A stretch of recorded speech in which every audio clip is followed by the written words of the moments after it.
ونعوذ بالله من شرور أنفسنا ومن سيئات أعمالنا من يهده الله فهو المهتد ومن يضلل فلا هادي له أشهد أن لا إله إلا الله وحده لا شريك له وأشهد أن محمدا عبده ورسوله يا أيها الناس اتقوا ربكم الذي خلقكم من نفس واحدة وخلق منها زوجها وبث منهما رجالا كثيرا ونساء واتقوا الله الذي تساءلون به والأرحام إن الله كان عليكم رقيبا. لپاش سپاس و ستایشێکی بێهەمتا بۆ کردگاری مەزنوو داواکردنی درود و ڕەحمەت بۆ سەر گیانی پاکی پێشەوەی مرۆڤایەتی محەممەد صلی الله تعالی عليه وسلم. بەڕێزان و خۆشەویستانم، جەنابی مامۆستا خالید سەفەری خەیری کردووە تا ئەگەڕێتەوە لە خزمەتانە ئەبین. داوامان لە ذاتی پاکی پەروەردگار سەفەرەکەی بکاتە سەفەری خەیر و بیکاتە مایەی مەقام بەرزبوونەوە لای خۆی. دیارە هەر کەسێک لە ئێمە کە لەم مزگەوتە دائەنیشین زۆر داستانی ئیمامی عوسمانمان بیستووە. مزگەوتەکەشمان مزگەوتی ئیمامی عوسمانە و داستانی زۆر گەورە گەورەی ئەومان بیستووە.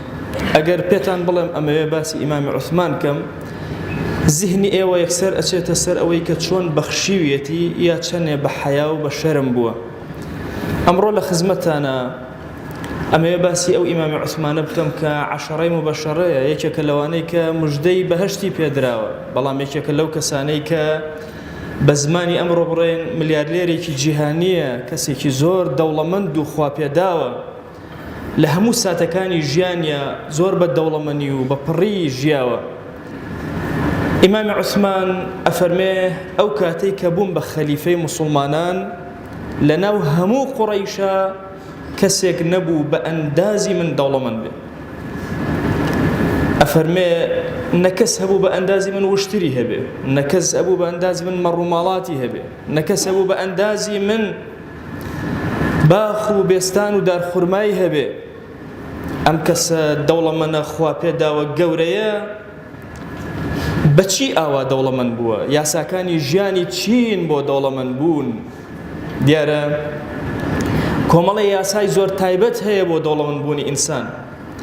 زۆر ئەمڕۆ قسە لەسەر ئیقتیساد و ئابووری جیهانی ئەکرێ و چۆن ئینسان یاساکانی دەوڵەمەندبوون بەکاربێنەوە تا خوای گەورە دەروی خێری لێکاتەوە. زۆر بابەت هەیە باس کراوە و زۆر کاتیش نمونەی کەسانی بێدین ئەمڕۆ لە جیهانە ئەکرێتە نمونە بە تایبەتی لە یەهود کە چۆن پارەیان کۆ کردوێتەوە و چۆن دەوڵەمەند بوون. ئێمە 100 ساڵی ڕوخانی خلافەتی ئیسلامی زۆر باسی زوهدمان بۆ کراوە، چۆن زاهید بین. زۆر ئەومان بۆ باس کراوە کە ئیمامی عومەر چەندین پینە بەجلەکانیەوە بوو و پێغەمبەری خوا صلی الله علیه وسلم چەند بە زەحمەت ژیاوە. باسی بەشە دەوڵەمەندیەکەی پێغەمبەر نەکراوە صلی الله علیه وسلم.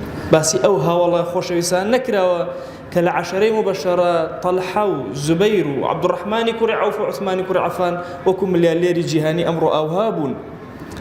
ئەم لایەنە زۆر گرنگە. ئێمە ئەبێ قودوەیەکمان هەبێ لە کار و کەسابەتمانە، لە ئیش و شوغڵ و کارمانە.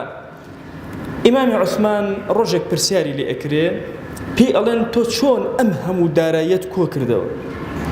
لە یەکێک لە غەزوەکانە بە تاقی تەنها 1000 وشتری بەخشی بە هەموو کەلوپەلێکیانەوە.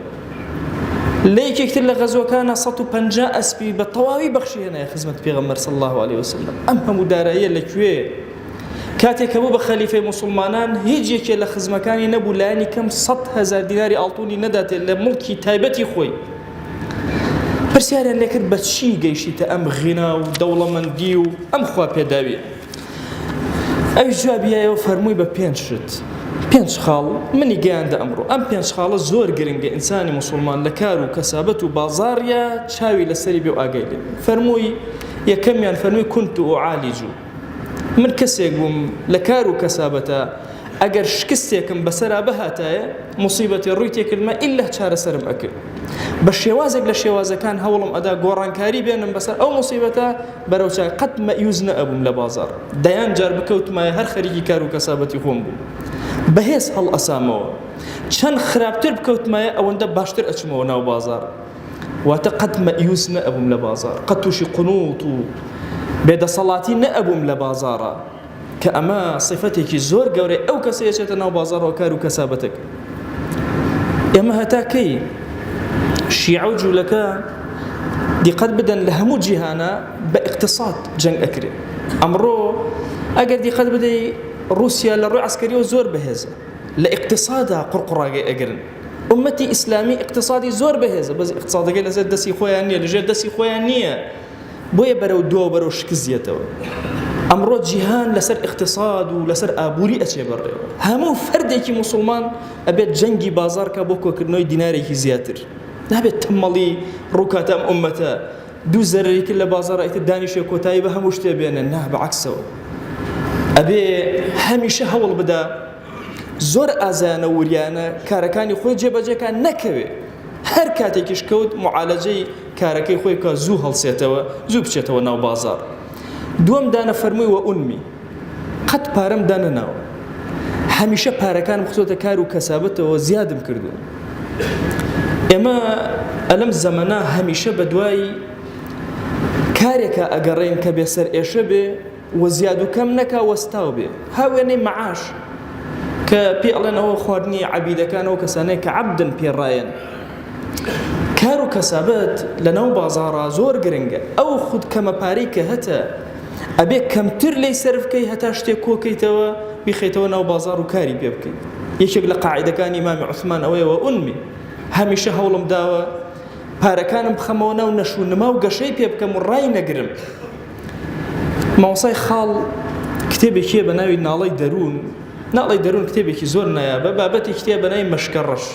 باسی میلەتی کوردەکە باسی ئەنواع جۆری خواردنەکانی سلێمانیمان بۆ ئەکا کە میلەتی کورد مەشغوڵە بە چیەوە ئەم هەموو جۆرە خواردنەوە بێنە سەر سفرە و مەعیدەی ئینسانی ناو لێنەوە مەشکەڕەش ئەڵێ هەموومان مەشغوڵی مەشکەڕەشین هەموومان هەوڵ ئەدەین کار ئەکەین شەو ڕۆژ بۆ مەشکەڕەش ئەفەرمێ کورە هەی هاوار تخۆ نەنگی و شوورەیی نییە کەسێک 20 ساڵ 30 ساڵ کارمەندی حکوومەتە و لە دەوڵەتە کارەکە هەموو مانگێک دەستەوارەیەک بەس پارەی دیناری وەرەگرێ لە زمانی خۆی باسەکە ئەڵێ کەچی لەبەر خاتری مەشکەڕەش کە ئەمرێ کولانەیەکی نییە مناڵەکانی تێ بچێ ئێمە ئەم ئومەتە بووینەتە ئومەتێکی بخۆر لە ڕووی داراییەوە ئەو داهاتەی کەیەتە دەست ئەگەر لە نیوە زیاترت سەرف کرد تۆ لە کەسێکی دۆڕاوەکان ئەبێ دەست پێوە بگری هەر شتێکت بینی پەلاماری نەدەی ئێمە ئەمانەیە هەومان وەکو یەک بژین هەومان سفرەمان وەکو یەک بێ بەو شێوازە نابێ ژیان ناڕوا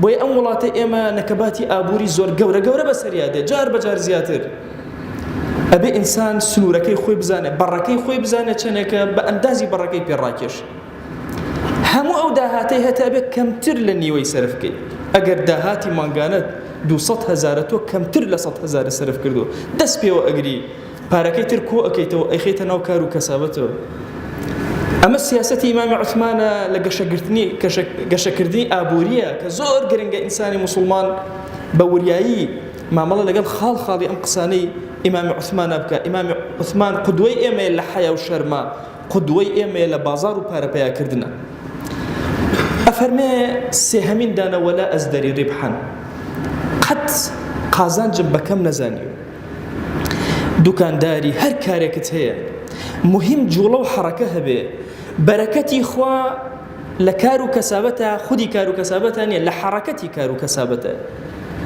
زەکات لەسەر چی خۆی گەورە دایئەنێ لە حەڕەکەتی کار و کەسابەتە دایئەنێ ئەو پارەی کە دائەنرێ پێغەمبەری خوا صلی الله علیه وسلم فەرمێ دائیمەنێ بۆ وەی وردە زەکات بیخوا بیخەرەوە ناو بازار و کاری پێ بکە بۆیە ئەفەرمێ قەت بە بچووک سەیری ڕبحێکم نەکردوە قازانجێک هەر تۆزێک قازانجی کرد بێ کار و کەسابەتم شتەکەم فرۆشتووە گرنگ بەلای ئیمامی عوسمانەوە ئەوەیە ئەو پارەی متەداول بێ بگەڕێ نەجوڵێ نەوەستێ بە جوڵاوێکی سەریع لە ناو بازاڕا بێ با قازانجێکی کەمیشم کردبێ ئەوە سێهەم خاڵە کە ئیمامی عوسمانی ئەوها دەوڵەمەند کردووە و خوا پێداوی کردووە چوارەمین دانا فەرمێ وەلا ئەشتەری شەیخەن قەت شتی بەسەرچووم نەهاتووم کار و کەسابەتی پێ بکۆم بیکڕم شتی بەسەرچوو زۆرە ئینسان ئەبێت دائیمە بیر کاتەوە چ کار و کەسابەتێک لەمە دووە سوودی هەیە بەنمونە لەو ئەچێ چەند ساڵێک لەمەوە پێش تەپەدۆرکردنی ئەم سەقفانە کارێکی زۆر گرنگ. ئێستا ئەوە جمسم بۆردە و سەقفی مەغریبیە و وردە ڕۆژ تەپەدۆر بەجێ هەڵەدا. ئەگەر کەسێک لە تەپەدۆرا وەستا بێ بە حەیاتی گەشەی ئابووری ناکە. بۆیە ئیمامی عوسمانە فەرمێ قەت شتێکم نەکردووە کە بزانم وردە خەڵک پشتی تێ ئەکەیتە بەرەو پیری ئەڕوا. هەموو جۆرە شتێک لەناو بازاڕە کە دێت زەمانێک زۆر ڕەواجیە دوای بەرەو پیری ئەڕوا نامێنێ. لەوە ئەچێ سەهەر هەمووان بزانن ڕۆژێک لە ڕۆژان کەوانتر ئەلەمنیۆمەکان لە ماڵەکانە چاکترین و جوانترین و قەشەنگترین بووە. ئەمڕۆ کێ ئامادەی ئەمە جێبەجێ کاتوی باتە ماڵەکەی خۆی؟ هیچ کەسێک ئامادەییتیان نییە. کە بۆ ئەمە پیر بووە ئەم جۆرە. کەسێک بێ وڵێ ئەوڵا ئەمڕۆ من ناڵبەندی ئەەکەم کە هیچ وڵاخێک ماخەریکە نامێنێ لە وڵاتەکە چ سوودێک لەمە وەرەگرێ؟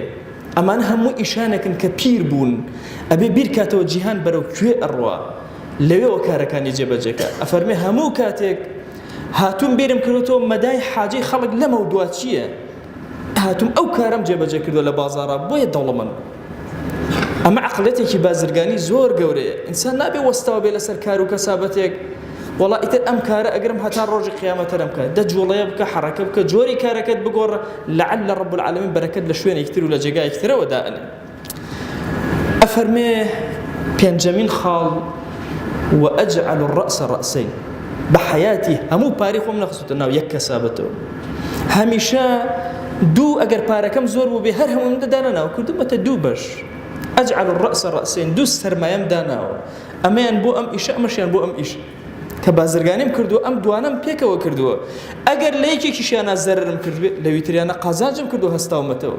لە یەکێکیانە کەوتم لە یەکێکتریانە هەستاومەتەوە. حتى لە باسێکە ئەفەرمێ ئەیکردە 5 بەش کاتێک کە زۆر دەوڵەمەند بوو ئەموالی خۆی کردە 5 بەش 5 کاری ئەکرد لە یەک کاتە. ئەوت ئەگەر یەکێکیان زەرر کات چواریان قازانجەک. ئەم یاسانەی کە ئیمامی عوسمان بە ئێمەی ئەڵێ یاسانێکی زۆر گەورەیە. پیاوێکی زۆر ناجح لە اقتصاد و ئابووریە حتى لە ئابووری ئیسلامیە. سێ ئەمڕۆ ئێمە بایعی وەرەگرین وازان هەم حکوومەتەیە. بایعی ئەسڵەن لە زمانی ئیمامی عوسمانەوە دەستی پێ کرد. حتى قوماشیشی تەوزیع کرد. ئێستا ئەڵێن نەوت هاتن لەوە ئەچێ بڵێن حکومەت ئەمانداتێ. لە زمانی ئیمامی عوسمانە نەوتی چراکان با بڵێم بە زمانی ئەو ڕۆژە زەیتی چراکان لە زمانی ئیمامی عوسمانە ساڵانە تەوزیع کرا نەک مانگانە. حتى ڕاتبی ئینسانەکان مانگانە نەبوو ساڵانە بوو لە زمانی ئیمامی عومەرەوە دەستی پێ کرد. ئەم فکرە اقتصادی و ئابووریە گەورە باسی فەردی موسڵمانەکە. فەردی موسڵمان ئەبێ ئەم 5 خاڵە لە خۆیە جێبەجێکە هەتاوەکو لە بازاڕە سەرکەوتوو بێ.